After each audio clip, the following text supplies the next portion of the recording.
நண்பர்களே, இன்று ஏப்ரல் மாதம் 18ஆம் தேதி லண்டனில் இப்பொழுது நேரம் பிற்பகல் 4:28.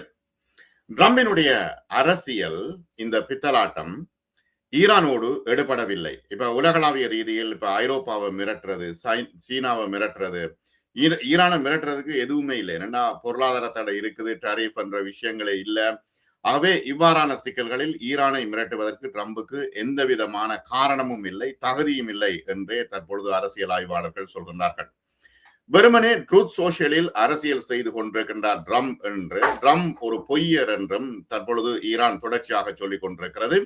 ட்ரம்பினுடைய அரசியல் ஈரானில் எடுபடவில்லை என்றே அரசியல் விமர்சகர்கள் தொடர்ச்சியாக சொல்கின்றார்கள். ஹோர்முஸ் நீரிணையை ஈரான் இழுத்து மூடிவிட்டது. ஒவ்வொரு நேரத்துக்கு ஒவ்வொரு கதை பேசுகின்ற ட்ரம்பினுடைய அரசியலோடு ஒத்துப்போக முடியாது என்று ஈரான் உறுதியாக சொல்கிறது. மீண்டும் திறக்க மாட்டாது என்று ஈரான் பின்வாங்கி இருக்கிறது. ஈரானிய துறைமுகங்கள் மீதான அமெரிக்காவின் முற்றுகை அமுலில் இருக்கும் வரை இந்த முக்கியமான நீர்வழி பாதை போக்குவரத்து தொடர்ந்து தடுக்கப்படும் என்று ஈரான் சொல்லியிருக்கிறது. அமெரிக்காவோடு குறிப்பாக அதன் அணுசக்தி திட்டம் குறித்து தெஹ்ரான் ஒரு உடன்பாடுக்கு வரும் வரை இந்த முற்றுகை முழுவீச்சில் தொடரும் என்று டொனால்ட் ட்ரம்ப் கூறியதை தொடர்ந்து இன்று இந்த அறிவிப்பு வெளியாகி இருக்கிறது. தெஹ்ரான் நேற்று வெள்ளிக்கிழமை வர்த்தக கப்பல்களுக்காக இந்த நீரிணையை மீண்டும் திறந்திருந்தது. உலகின் எண்ணெயில் ஏறக்குறைய 1/5 இந்த நீரிணை வழியாகவே செல்கிறது. மேலும் கட்டுப்பாடுகள் விதிக்கப்பட்டால் ஏற்கனவே பற்றாக்குறையாக உள்ள விநியோகம் மேலும் சுருங்கும், விலைகள் மீண்டும் உயரும். உலகில் 20% எண்ணெய் கொண்டு செல்லப்படும் முக்கிய நீர்வழி பாதையை திறப்பது குறித்த ஈரானின் அறிவிப்பு வந்த பொழுது உலகமே சந்தோஷமாக இருந்தது. இதற்கிடையில் லெபனானில் உள்ள இஸ்ரேலுக்கும் ஈரான் ஆதரவு ஹிஸ்புல்லா குழுக்களுக்கும் இடையிலான 10 நாள் போர் நிறுத்தம் நீடிக்கும் நிலையில் இந்த பிரச்சனை மீண்டும் உருவெடுத்திருக்கிறது. பதட்டம் அதிகரித்த போதிலும் ஏப்ரல் 22 போர் நிறுத்த காலக்கெடுவுக்கு முன்னதாக அமெரிக்காவும் ஈரானும் ஒரு ஒப்பந்தத்தை நோக்கி நெருங்கி வருவதாக பாகிஸ்தான் அதிகாரிகள் சொல்கின்றார்கள். இந்த மோதலில் ஈரானில் 3000 பேர் கொல்லப்பட்டிருக்கிறார்கள். முக்கியஸ்தர்கள் எல்லோருமே கொல்லப்பட்டிருக்கிறார்கள். ஈரானின் பல இடங்கள் அடித்து நொறுக்கப்பட்டிருக்கின்றன. அவர்களுடைய அணுசக்தி தளங்கள் நொறுக்கப்பட்டிருக்கின்றன. ரயில் போக்குவரத்து அடிக்கப்பட்டிருக்கிறது. ஆகவே இவ்வாறான நிலைமையில் ஈரான் இன்னும் ஆயுத பலத்தில் உறுதியாக இருக்கிறதா என்றால் உறுதியாக இருக்கிறது என்றே ராணுவ ஆய்வாளர்கள் குறிப்பிடுகிறார்கள். இப்ப ஈரான்ல 3000 பேர் கொல்லப்பட்டிருக்கிறார்கள். லெபனான்ல கிட்டத்தட்ட 2300க்கு மேற்பட்டவர்கள் கொல்லப்பட்டிருக்கிறார்கள். இஸ்ரேலில் 23 பேர் கொல்லப்பட்டிருக்கிறார்கள். அது என்ன, இஸ்ரேலில் 23 பேர் கொல்லப்பட்டிருக்கிறார்கள் குறைவாக சொல்கின்றார்களா என்றால் இல்லை. அவர்கள் எல்லா வீடுகளிலும் அவர்களுக்கு அண்டர் கிரவுண்ட் இருக்கிறது. அப்ப பங்கர் இருக்கிறது. அப்ப சைரன் வந்தோன்னா அவர்கள் பங்கருக்குள்ள போய் விடுவார்கள். அதன் காரணத்தினாலதான் அங்க இறப்பு குறைவா இருக்கே தவிர வேற ஒரு விஷயம் இல்லை. வளைகுடா அரபு நாடுகள்ல 10க்கும் மேற்பட்டோர் கொல்லப்பட்டிருக்கிறார்கள். 13 அமெரிக்க படை வீரர்கள் கொல்லப்பட்டிருக்கிறார்கள். ஆகவே இவ்வாறான நிலைமையில் ட்ரம்பினுடைய இந்த அரசியல் விளையாட்டுக்கு ஈரான் தயாராக இல்லை. ஹோர்முஸ் நீரிணையில் எண்ணெய் கப்பல் மீது ஈரானிய துப்பாக்கி படகுகள் தாக்குதல் நடத்தியதாக பிரிட்டிஷ் ராணுவம் தற்பொழுது சொல்லி இருக்கிறது. இப்ப ஹோர்முஸ் நீரிணையை கடந்து சென்ற ஒரு எண்ணெய் கப்பல் மீது ஈரானிய புரட்சிகர காவல் படையை சேர்ந்த 2 துப்பாக்கி படகுகள் தாக்குதல் நடத்தி இருக்கின்றன என்று தகவல்கள் வருகின்றன. ஐக்கிய ராஜ்யத்தின் கடல்சார் வர்த்தக செயல்பாட்டு மையம் எண்ணெய் கப்பலும் அதன் பணியாளர்களும் பாதுகாப்பாக இருக்கின்றார்கள். ஆகவே ஈரான் சொல்கிறது தங்களுடைய முழுமையான கட்டுப்பாட்டுக்கு கீழ்தான் இந்த துறைமுகம் இருக்க வேண்டும் மற்றும் இந்த நீரிணை இருக்க வேண்டும். அடுத்தது இந்த செறிவூட்டப்பட்ட யுரேனியத்தை நேற்று குறிப்பிட்டிருந்தார்கள். $20 பில்லியன் கொடுத்து, அதாவது கொடுத்தல்ல, ஈரானுடைய காசை விடுவித்து யுரேனியத்தை வாங்க போகிறோம் என்று. ஆனால் செறிவூட்டப்பட்ட யுரேனியத்தை அமெரிக்காவிடம் ஒப்படைக்க மாட்டோம் என்று ஈரான் தெரிவித்திருக்கிறது. இப்ப ஈரான் சொல்கிறது அது எங்களுடைய நாட்டின் இறைமை, அதை நாங்கள் நிச்சயமாக கொடுக்க மாட்டோம் என்று அவர்கள் ஈரான் சொல்லிக் கொண்டிருக்கிறது. இப்ப இஸ்ரேலுடனான எதிர்கால பேச்சுவார்த்தைகள் குறித்து லெபனான் தலைவர்கள் தற்பொழுது விவாதித்திருக்கிறார்கள். இப்ப ஈரான் என்ன சொல்றது, ஹிஸ்புல்லாவோடு தாக்குதலை உடனடியாக நிறுத்த வேண்டும், அப்பொழுதுதான் நாங்கள் இந்த யுத்த நிறுத்தத்துக்கு வருவோம் என்று. ஆகவே அவசரமாக ட்ரம்பும் நெத்தன்யாவும் சேர்ந்து குள்ள நரித்தனமாக லெபனானோடு பேச்சுவார்த்தை நடத்தி கொண்டிருக்கின்றார்கள். ஆகவே இந்த பேச்சுவார்த்தைகள் ஒரு பக்கம் தொடர ஐஆர்ஜிசி சொல்கின்ற முக்கியமான விஷயங்களை நாம் பார்ப்போம். லெப்டினன்ட் கர்னல் இப்ராஹிம் சோல்பஹாரியின் கூற்றுப்படி ஈரான் இஸ்லாமிய குடியரசு நல்லெண்ணத்தோடும் முந்தைய ஒப்பந்தங்களுக்கு இணங்கவும் செயல்பட்டு ஆரம்பத்தில் வரையறுக்கப்பட்ட எண்ணிக்கையிலான எண்ணெய் டேங்கர்கள் மற்றும் வர்த்தக கப்பல்களை நீரிணை வழியாக செல்ல ஒப்புக்கொண்டிருந்தது. இருப்பினும் அமெரிக்கா தங்களினுடைய தொடர்ச்சியான நம்பிக்கை துரோகங்களின் வரலாற்றில் கருத்தில் கொண்டு முற்றுகை என்ற போர்வையில் கடல் கொள்ளையில் தொடர்ந்து ஈடுபடுகிறது என்று ஈரான் சொல்கிறது. ஈரானிலிருந்து புறப்பட்டு அவற்றின் சேருமிடங்களுக்கு சென்று திரும்பும் கப்பல்களின் தடையற்ற பயணத்துக்கு அமெரிக்க தரப்பு ஏற்படுத்தும் இடையூறுகளை முழுமையாக நிறுத்தாதவரை ஹோர்முஸ் நீரிணை நிலைமை கடுமையான கட்டுப்பாட்டின் கீழ் இருக்கும் என்று அவர்கள் குறிப்பிடுகின்றார்கள். இப்ப ஈரானை பொறுத்தவரை அதன் மூலோபாய நீர்வழி ஒரு பேரம் பேசுகின்ற ஒரு நிலைமையாக இருக்கிறது.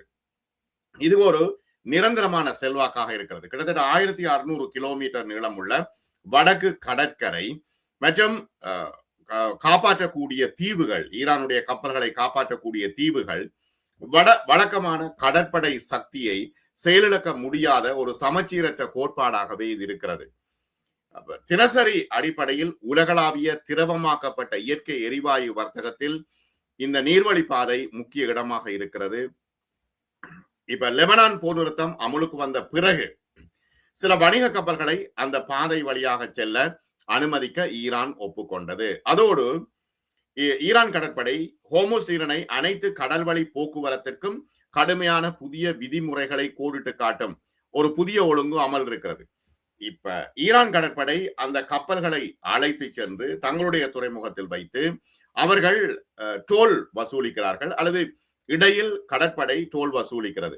அப்ப கடற்படை எல்லாம் அழிக்கப்பட்டு விட்டது, அவர்களுக்கு கடற்படையே இல்ல, ஏவுகணை தளங்கள் அழிக்கப்பட்டு விட்டன, அவர்களுக்கு ஏவுகணை தளங்கள் இல்லை, அவர்களுடைய ஆயுதங்கள் அழிக்கப்பட்டு விட்டன என்று ட்ரம்ப் தொடர்ச்சியாக ட்ரூத் சோசியல் தளத்தில் பேசி பேசி பேசி ஈரானை கோபமூட்டி கொண்டே இருக்கிறார். நாங்கள் வெற்றி பெற்று விட்டோம் என்று ஈரானை கோபமூட்டி கொண்டிருக்கின்றார். இது ஈரானுக்கு மிகப்பெரிய எரிச்சலை கொடுக்கிறது. உண்மையில பேச்சுவார்த்தைக்கு வந்தது அமெரிக்காவும் இஸ்ரேலும். இல்லாட்டா இஸ்ரேல் இந்த நேரத்துல முழுமையாக அழிக்கப்பட்டிருக்கின்ற ஒரு சூழ்நிலை இருக்கிறது. ஏன்னா அவர்களுடைய ஏவுகணை பலத்தை நியூயார்க் டைம்ஸ் பத்திரிகை மற்றும் ராய்ட்டர்ஸ் பத்திரிகைகள் தொடர்ச்சியாக வெளியிட்டு வருகின்றன. அவர்களுடைய ஏவுகணை பலம் இன்னும் குறையவில்லை. அடுத்தது அவர்களுடைய ஆட்சி மாற்றத்தை யோசித்தார்கள். ஆட்சி மாற்றமும் நடைபெறவில்லை என்றால் இப்ப ஒரு தலைவரை கொண்டா இன்னொரு தலைவர், இன்னொரு படை தளபதியை கொண்டா இன்னொரு படை தளபதி, இப்படி மாறி மாறி அவர்கள் ஒரு ஒழுங்கை வைத்திருக்கின்றார்கள். எனவே இவ்வாறான நிலைமையில் அமெரிக்காவினுடைய எந்த விதமான ஆட்டத்திற்கும் ஆடுவதற்கு ஈரான் தயாராக இல்லை என்றே தற்பொழுது அரசியல் ஆய்வாளர்கள் வெளிப்படையாக சொல்கின்றார்கள். அமெரிக்க தரப்பிலே இது யதார்த்தமாக இல்லை. ஈரானின் நல்லெண்ணத்தையும் மீறி அவர்கள் தங்கள் கொள்ளை செயல்களை தொடர்கிறார்கள் என்று ஈரான் குற்றம் சாட்டுகிறது. அமெரிக்க ஜனாதிபதி ட்ரம்ப் ஒரு பொய்யர் என்று ஈரான் குற்றம் சாட்டுகிறது. ஈரானிய கப்பல்களை தடுத்து வருகின்றார்கள்.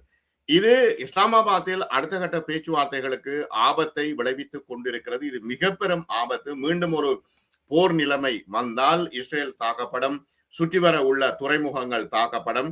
இப்ப அமெரிக்காவும் தாக்கும், ஈரானும் தொடர்ச்சியாக தாக்கும். ஏன்னா இந்த கடந்த 40 நாள் போர்ல ஈரானுடைய தாக்குதல் நிலைமை தொடர்பாக ராணுவ ஆய்வாளர்கள் அதிர்ச்சிகரமான பல தகவல்களை வெளியிட்டிருக்கின்றார்கள். இன்னும் அண்டர் கிரவுண்ட்ல ஏவுகணைகளை அவர்கள் பாதுகாக்கின்றார்கள் என்பதுதான் இப்பொழுது இருக்கின்ற பிரச்சனை. அமெரிக்காவோடு இப்ப மேற்கத்திய தலைநகரங்களில் நிலவுகின்ற செய்திகளுக்கு மாறாக அமெரிக்காவோடு ஒரு உடன்படிக்கையை நாடுவது ஈரான் அல்ல. மூத்த ராணுவ தளபதிகள், ஆயிரக்கணக்கான சாதாரண குடிமக்கள், உச்ச தலைவர் ஆயத்துல்லா அலி கமைனி இழப்பு உட்பட போரினுடைய பெரும் விலையை கொடுத்த ஈரான் பிராந்தியத்திலும் அதற்கு அப்பாலும் ஒரு புதிய மூலோபாய சமன்பாடு நிறுவப்படும் வரை தொடர்ந்து போராடும் என்று தெரிவித்திருக்கிறது.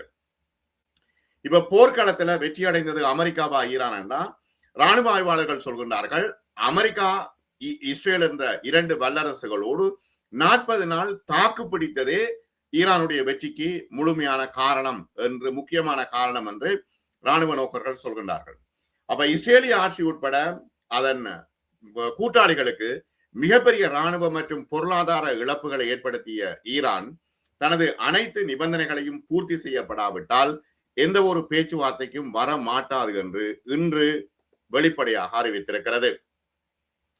மறுபுறம் அதிபர் ட்ரம்ப் தனது சமூக ஊடகங்களில் திரும்ப திரும்ப கூறி வரும் சொல்லாடல்களுக்கு மாறாக வாஷிங்டனுக்கு தான் சிக்கியுள்ள இக்கட்டான சூழ்நிலையில் இருந்து வெளியே வர வேண்டும் என்றால் ஈரானுடைய கோரிக்கைகளை ஏற்றுக்கொள்வதை தவிர வேறு வழியில்லை என்றே அரசியல் விமர்சகர்கள் குறிப்பிடுகின்றார்கள்.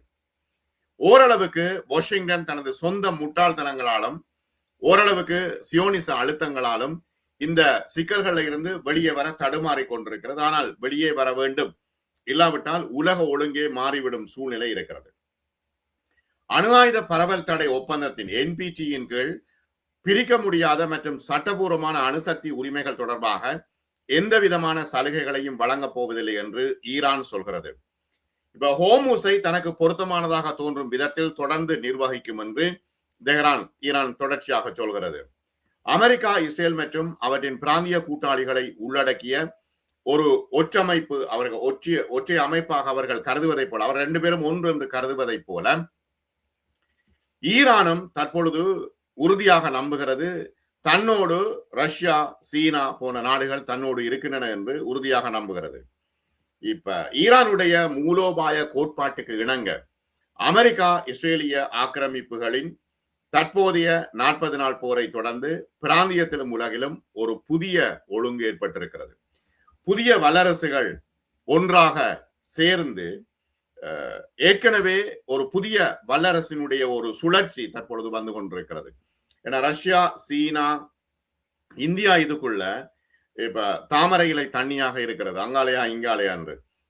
அதுக்கு முதல்ல இஸ்ரேலுக்கு சென்று வந்த மோடி மிகப்பெரிய ஒரு பிரச்சனையை இந்தியாவில் ஏற்படுத்தி இருந்தார். என்னன்னா இப்ப மோடி இஸ்ரேல் பிரதமரோட போய் யுத்தம் தொடங்குறதுக்கு 2 நாளைக்கு முந்தி தன்னுடைய ஆதரவை அவர் தெரிவித்து விட்டு வந்தார். ஆகவே தற்பொழுது இந்தியா எதிலையும் ஈடுபட முடியாமல் இருக்கிறது. பாகிஸ்தான் தான் இந்த பேச்சுவார்த்தைகளில் ஈடுபட வேண்டிய ஒரு நிலைமை இருக்கிறது.